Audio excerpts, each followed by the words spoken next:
천지간 만물들아 복 주시는 주 여호와 전능성부 성자 성령 찬송하고 찬송하세.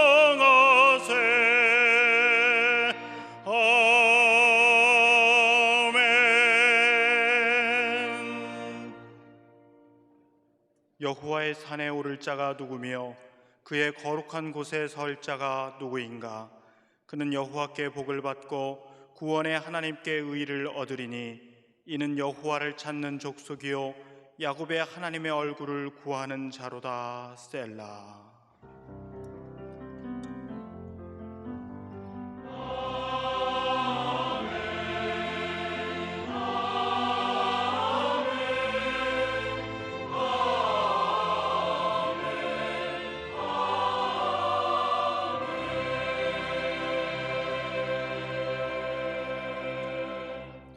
이 시간 하나님께서 우리에게 주시는 구약의 말씀은 출애굽기 34장 21절과 22절입니다.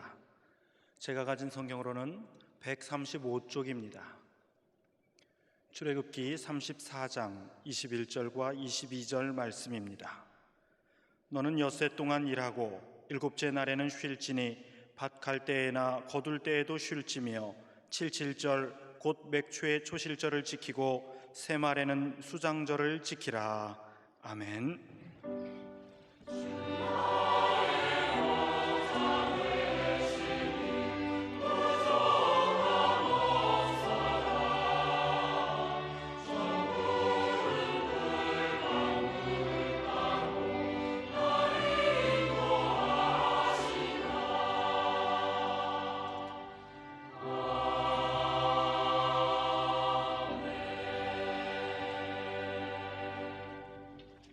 하나님께서 우리에게 주시는 신약의 말씀은 요한복음 15장 9절에서부터 12절까지입니다. 제가 가진 성경으로는 173쪽입니다. 요한복음 15장 9절에서부터 12절까지 말씀입니다. 아버지께서 나를 사랑하신 것 같이 나도 너희를 사랑하였으니 나의 사랑 안에 거하라. 내가 아버지의 계명을 지켜 그의 사랑 안에 거하는 것 같이 너희도 내 계명을 지키면 내 사랑 안에 거하리라. 내가 이것을 너희에게 이름은 내 기쁨이 너희 안에 있어 너희 기쁨을 충만하게 하려 함이라. 내 계명은 곧 내가 너희를 사랑한 것 같이 너희도 서로 사랑하라 하는 이것이니라. 아멘. 오늘은 맥주감사주일입니다.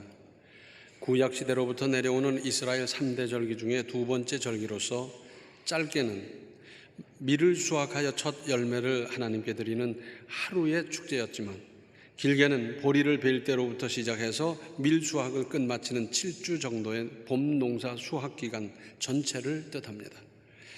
누렇게 잘 익은 보리와 밀밭을 보면서 잘 익은 보리와 밀을 베면서 또 단을 묶으면서 말리면서 그리고 타작하면서 끝으로 곳간에 쟁이면서 제때에 먹이시는 하나님의 은혜로우신 손길을 구체적으로 뜨겁게 느낄 수밖에 없습니다. 이것은 한편의 시청각 교육이요 실물 교육이기도 합니다. 손에 가슴에 와닿는 하나님의 크신 은혜를 체험하는 은혜로운 절기입니다. 그런데 오늘날은 농업에 종사하는 사람이 적습니다. 그러면 나와는 상관이 없는 일입니까? 그렇지 않습니다. 매월 월급 받을 때만 느끼는 것과 다르지요. 우리는 농업이 아닌 여러 직종에 종사하고 있습니다. 한번 생각해 보십시오. 어느 사업이든지 무슨 일을 하든지 결산 제도가 있기 마련입니다.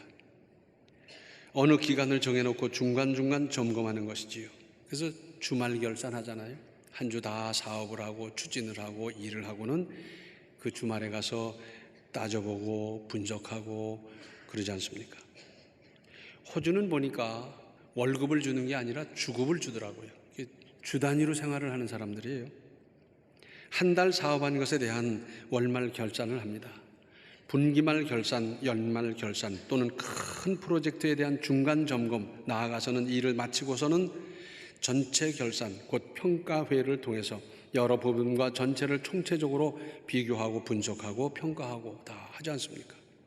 그러고 보면 금년 전반기를 살아온 이 즈음에서 이 기간 동안 베풀어 주신 하나님의 은혜를 헤아려 볼 필요가 있는 겁니다.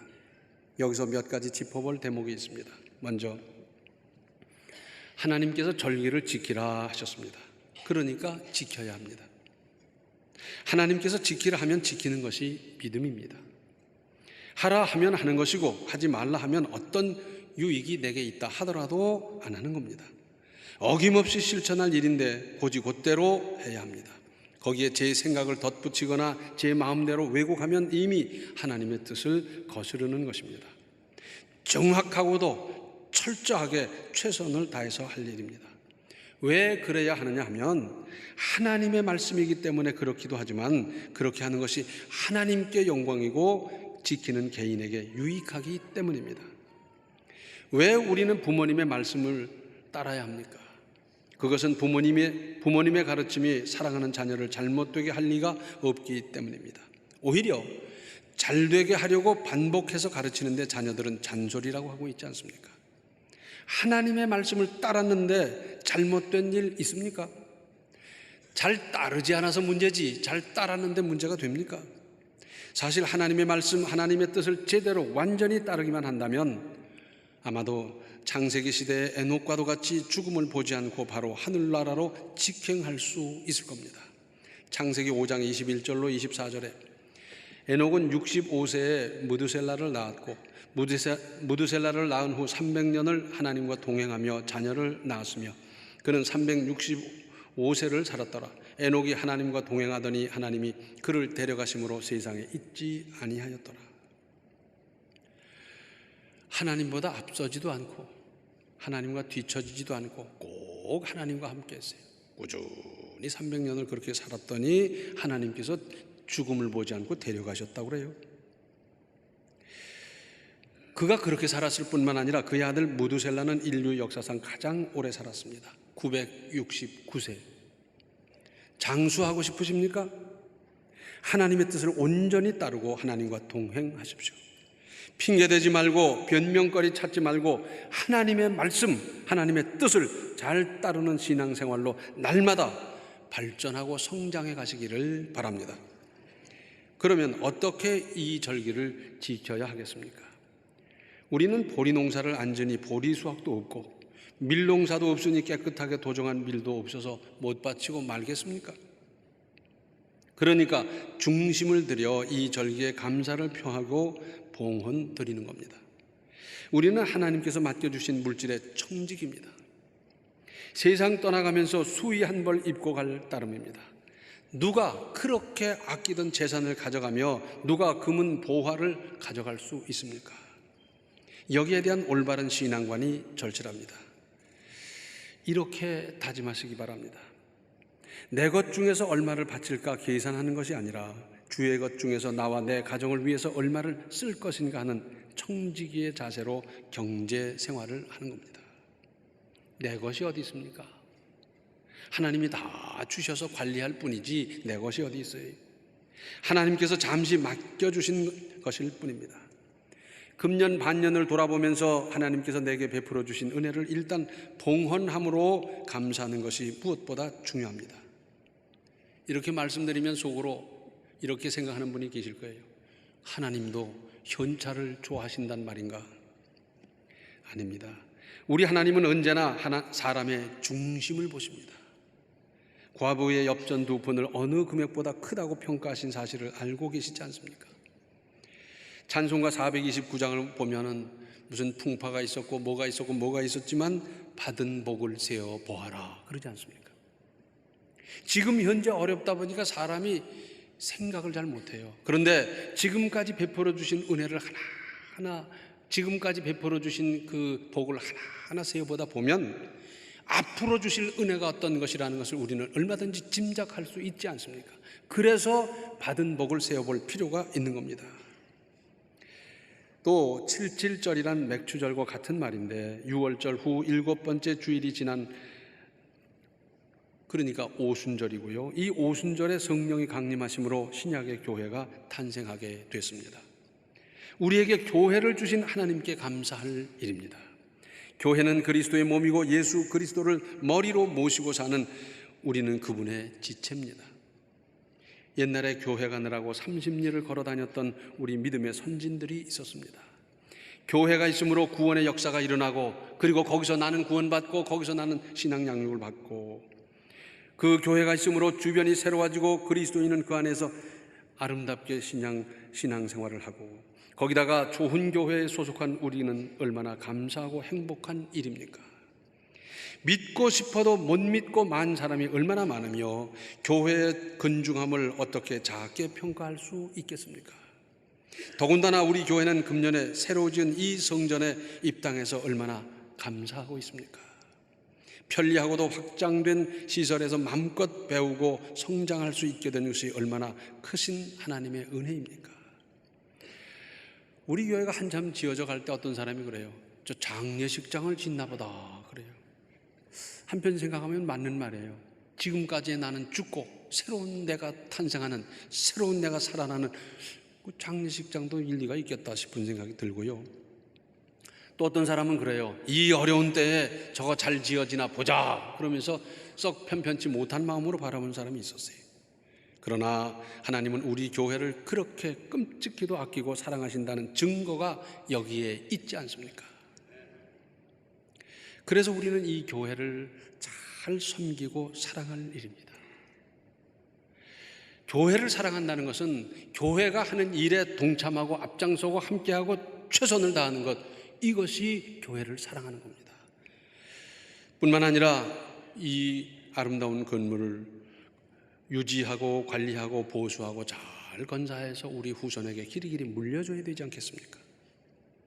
하나님께서 특별히 사랑하시는 교회에 소속하고 있다는 것만으로도 은혜 중에 은혜 아니겠습니까? 왜 우리는 그 많은 비용을 들여서 이렇게 웅장한 건물을 짓고 시설을 해야 합니까? 복음을 더 잘 증거하고 더 많은 신앙 훈련을 쌓아나가고, 그래서 여기서 신앙의 장부들을 길러내라는 하나님의 뜻이 여기 있습니다. 여기 와서 큰 변화를 받고 여기서 큰 신앙 체험으로 새 힘을 얻고, 여기는 하나님의 능력이 역사하시는 생생한 현장이 되게 하라는 하나님의 무언의 명령이 들어 있습니다. 이렇게 이 사명을 잘 수행하도록 하십시다. 누가? 내가. 그런데 우리는 지금 기로, 즉 갈림길에 서 있습니다. 사람은 모름지기 응답받아 형통해졌을 때, 하나님의 은혜로 잘 되거나 성공했을 때, 그때가 중요합니다. 6.25 때 백마고지를 비롯한 그런 고지에선 이런 전투가 벌어졌다 그러지 않습니까? 고지는 아주 중요하지요. 그래서 그 고지를 손에 넣기 위해서 별하별 머리를 다 쓰는 겁니다. 적이 고온이 잠들었을 새벽 3시, 그런데 기습을 하고 또 방법이란 방법은 다 동원해서 천신만고 끝에 고지를 점령하면 너무 힘들어서 그냥 축 처져 있는 거예요.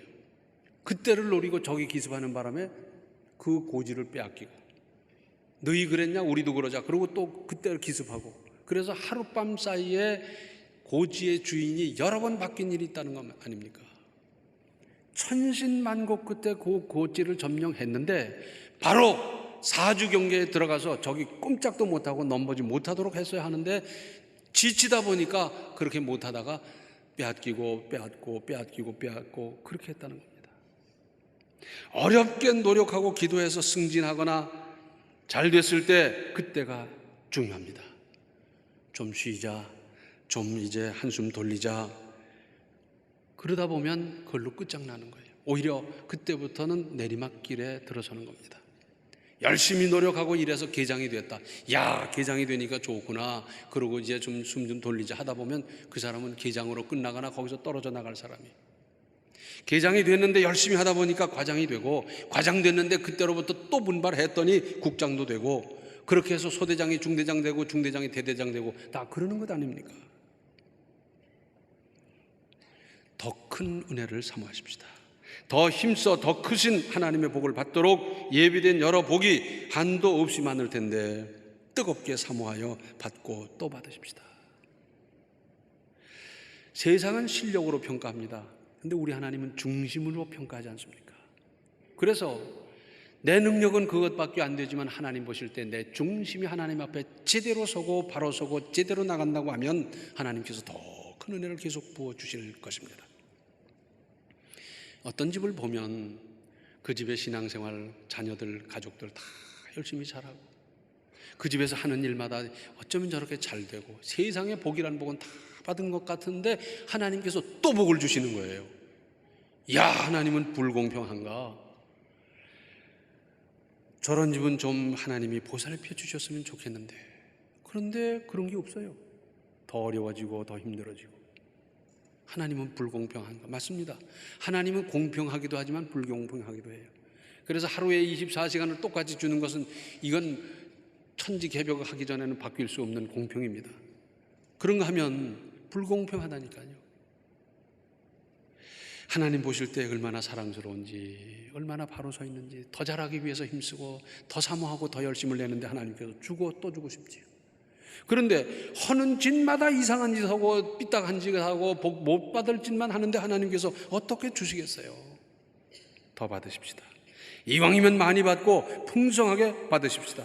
이왕이면 대를 물려가면서 더 큰 은혜를 받고 누리도록 하십시다. 감사의 반대말이 뭔지 아세요?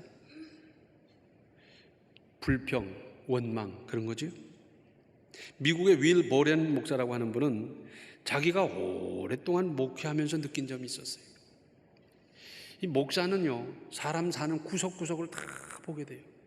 죽는다고 가지요, 수술한다고 가지요, 못 살겠다고 하니 가지요, 부부싸움 했다고 가지요, 뭐 별군데를 다 가는 거예요.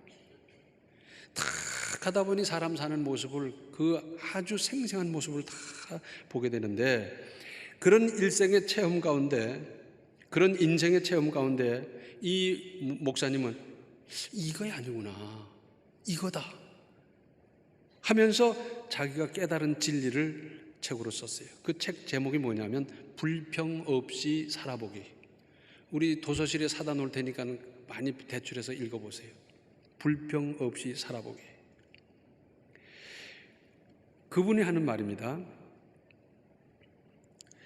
인간이 겪는 모든 불행의 뿌리에는 불평이 있다. 그 원망도 포함하겠죠. 그분은 긍정의 힘이란 책 보셨어요? 보셨어요? 참 잘하셨네. 이렇게 책 보는 분이 많아야 좋은 거예요. 그죠? 이 긍정의 힘이란 책이 있는데 거기에 있듯이 부정적인 생각이 부정적인 결과를 가져온다 하는 건데, 그걸 지적하면서 이제 자기가 하는 겁니다. 인생을 성공적으로 살아가려면 아무쪼록 불평을 멈춰야 한다. 인생을 성공적으로 살아가려면 아무쪼록 불평을 멈춰야 한다 그랬습니다. 자신을 불평하는, 원망하는 사람에서 그걸 멈추고 감사하는 사람으로 자신을 변화시킬 수 있는 사람이 가정을 변화시킬 수 있고 주변을 변화시킬 수 있고 세상을 변화시킬 수 있다고 하면서 불평하는 버릇을 고치라는 겁니다. 이 불평도 하다 보면 확대 재생산됩니다. 그 다음에 불평할 일이 보이고 불평하는 기술도 늘어나고 불평거리가 많아지고 불평도 아주 기가 막히게 잘하는 사람이 되고요. 이 확대 재생산되는 거예요. 그런데 오래 전에 성경에 이미 다 기록해 놓은 걸 이 사람은 나중에 깨달았어요. 시편 37편 1절을 보면 악을 행하는 자들 때문에 불평하지 말며 불의를 행하는 자들을 시기하지 말지어다 그랬어요. 악을 행하는 사람으로 말미암아 내가 피해를 입었는데 불평하지 말라는 거예요. 왜? 불평함으로 일이 해결되는 것도 아니고 불평의 악순환 속으로 빠져버리고 그것으로 말미암아 일이 악화되는 거기 때문에 하지 말라는 거예요. 또 시편 37편 7절을 보면 여호와 앞에 잠잠하고 참고 기다리라. 자기 길이 형통하며 악한 꾀를 이루는 자 때문에 불평하지 말지어다. 저 사람은 악하게 하는데도 뭔가 잘 되는 거예요. 그게 얼마나 가겠습니까? 근데 그것 때문에 불평하지 말라는 겁니다. 오히려 여호와 앞에 잠잠하고 참고 기다리라는 겁니다. 시간이 지나면 해결이 되는 거예요. 부인에게 불평해 보십시오. 당신은 왜 그렇게 뚱뚱하냐? 당신은 왜 코가 그 모양으로 생겼냐? 해봐요. 좋은 밥 얻어먹긴 틀리는 거예요. 남편에게 불평해 보세요. 당신 동창은 벌써 승진을 했는데 당신은 뭐 하느냐? 왜 당신은 수입이 이거밖에 안 되느냐? 하면서 자꾸 하다 보면 사기가 떨어져서 이 의욕을 잃어버리고, 그러다가 더 나가면 나중에 주먹밖에 날라올 게 뭐가 있겠어요? 그런데 그렇게 말한 사람마다 똑같이 하는 말이 있어요. 내가 틀린 말 했냐? 뚱뚱한 사람 보고 뚱뚱하다고 한 게 잘못이냐? 나는 정직하다, 뭐 이런 소리 하고 있어요. 근데 뭐라 그럽니까? 감사하는 말을 하라 그랬잖아요. 감사하는 말을 하라. 우리가 잘 아는 잠언 25장 11절에 경우에 합당한 말은 아로새긴 은쟁반의 금사관이라. 지금은 맥주 감사절, 감사하는 때입니다. 이런 절기에 특별히 감사하는 말, 감사하는 찬송, 감사하는 봉헌, 감사하는 마음으로 살아가십시다. 이 감사도 확대 재생산되는 거예요. 그래서 감사하는 말을 하고 감사하는 안목으로 그런 시선으로 바라보다 보면 감사할 일이 자꾸 눈에 띄고요. 감사하는 말을 하다 보니까 감사할 일이 생겨나고요. 그러면서 감사의 열매가 맺히고요. 점점 늘어나는 거예요. 불평하면서 불평을 확대 재생산하며 피곤한 인생을 사시겠습니까? 아니면 감사하는 말을 하고 감사를 고백하고 감사를 찬송함으로 줄줄이 열리는 감사의 열매로 살겠습니까? 감사를 고백하고 감사를 간증하고 감사를 찬송하고 감사를 봉헌함으로 말미암아 줄줄이 열리는 감사의 열매로 윤택하고 형통한 인생을 건설해 가시기 바랍니다. 기도하시겠습니다. 은혜로우신 아버지 하나님, 저희 참 감사가 부족했습니다. 불평이 많았습니다. 원망이 많았더랬습니다. 이제는 이 모든 것을 회개하고 끊어버리게 하여 주시고, 이제부터는 감사하는 말을 하고 감사하는 마음으로 살고 감사하는 시선으로 바라보고 감사를 고백하고 감사로 봉헌하고, 그래서 감사의 열매를 수도 없이 거두는 감사의 인생, 풍성한 인생, 윤택한 인생, 형통한 인생을 살아가게 하여 주시옵소서. 예수님의 이름 받들어 간절히 기도하옵나이다. 아멘. 금년 전반기를 돌아보고 결산하여 후반기를 신앙으로 아름답게 만드십시오. 지금은 생명의 주 예수 그리스도의 은혜와 하나님 우리 아버지의 극진하신 사랑과 성령의 감화, 감동, 충만, 교통하심이 반년을 감사하면서 남은 반년을 더 사모하며 더 아름답게 살기로 작정하는 모든 성도들 머리 위에 이제로부터 영원토록 함께 계시기를 간절히 축원하옵나이다. 아멘.